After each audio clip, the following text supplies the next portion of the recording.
This week. All right, well, last night, the big White House Correspondents' Dinner, when our commander-in-chief turns comedian-in-chief. Mainly, it's the journalists across the country that were there. Donald Trump happened to be there, and he happened to be the butt of many jokes by the president. Listen. I know that he's taken some flack lately, but no one is happier, no one is prouder to put this birth certificate matter to rest than the Donald. And that's because he can finally get back to focusing on the issues that matter. Like, did we fake the moon landing? What really happened in Roswell? And where are Biggie and Tupac?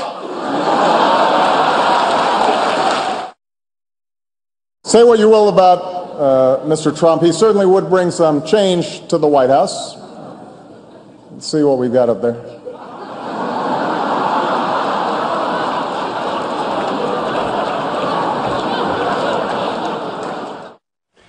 Well, the crowd was certainly laughing. It was maybe an uncomfortable laugh at points, and some people were saying that Donald Trump looked like the only person in the room who wasn't having a fun time. He joins us right now on the phone to respond to that. Good morning, Donald. Good morning. So were you upset about those remarks, or were you having a good time? It was hard to tell. Well, I really understood what I was getting into. I didn't know that I'd be virtually the sole focus, and I guess when you're leading in most of the polls, that tends to happen. But I was certainly, in a certain way, having a good time listening. You know, I don't think the American people are having a good time paying $5 gasoline and their clothing prices doubling and all of the other problems that they've got. You look at what's happening with food. So, you know, I was thinking to myself as they were doing this that, you know, the American people are really suffering and we're all having a good time. I think it's inappropriate in certain respects. But I thought the delivery was good. I thought Seth Meyers, frankly, his delivery was not good. He's a stutterer, and he really was having a hard time. You know, you've been spending more time around these politicians and in sort of Washington circles. What do you take away from it all? Well, it's interesting. You go to a certain level and you raise to a certain level, let's say in this case in the polls, and boy, does a world come after you, especially if you happen to be conservative. And that was a largely liberal room, not entirely, but it's a press room. And, you know, I'm a little bit surprised to see it. You have to understand what I do and what I will do best is the economy. I mean, I'll get China to change its ways, and we have all the cards, and people don't understand it. Our politicians don't understand it, but we have all the cards. I mean, they're making our products. They're making a fortune. They're rebuilding China on our backs. I will get OPEC to reduce prices. I will guarantee that they will seriously reduce prices. We have nobody that even talks to them. So I really knew what I was getting into last night. I had no idea it would be to that extent where, you know, just joke after joke after joke. It was almost like, is there anyone else they could talk about? So in a certain way, I was honored. But, you know, again, the economy is having it's going through such a traumatic period. I was thinking to myself, it just seems inappropriate. Yeah, it did seem like an awful lot of jokes.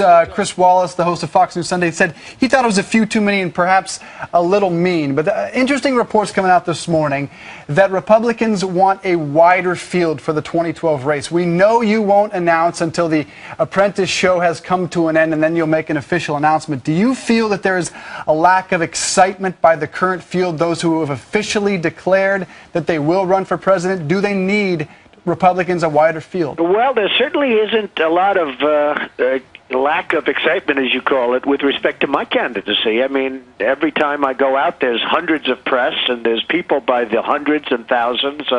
I make speeches, and tremendous crowds show up. I can't speak for the other candidates because I don't know what's happening, but I will tell you, I landed in New Hampshire last week, and it was unbelievable, the response.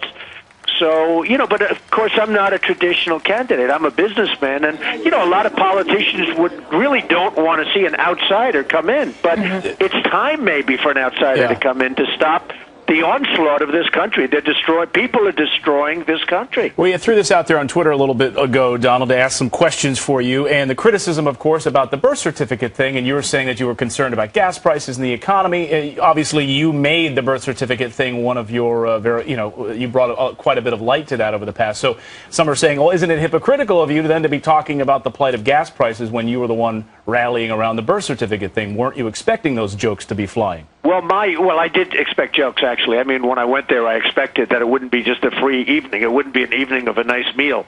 But the fact is that I'm very proud of what I did with respect to the birth certificate, because I got Obama to give his birth certificate, something which the Clintons couldn't do, something which the Republicans in the last campaign couldn't do. Nobody could do it. And I only ask, why did it take so long? I mean, why did he wait years? I mean, 3 years. But I was the only one able to get him to produce it, and I'm very happy. And the fact is, that is not at all and has not been my main subject. My main subject is jobs and the economy and stopping all of these countries that we deal with from just absolutely ripping us to shreds. Donald, before we let you go, I want to ask you about this. You were recently in Las Vegas. You gave a speech there. You used the F word numerous times, 3, possibly more. Could be a real turnoff to folks out there. Why do you have to use that kind of language? Well, it was a speech in Las Vegas in front of a rough group of folks and great group of folks, and I got standing ovations probably every 3 or 4 minutes. It was really well received. Some people don't like it. You know, the fact is, it's a word of emphasis with that group.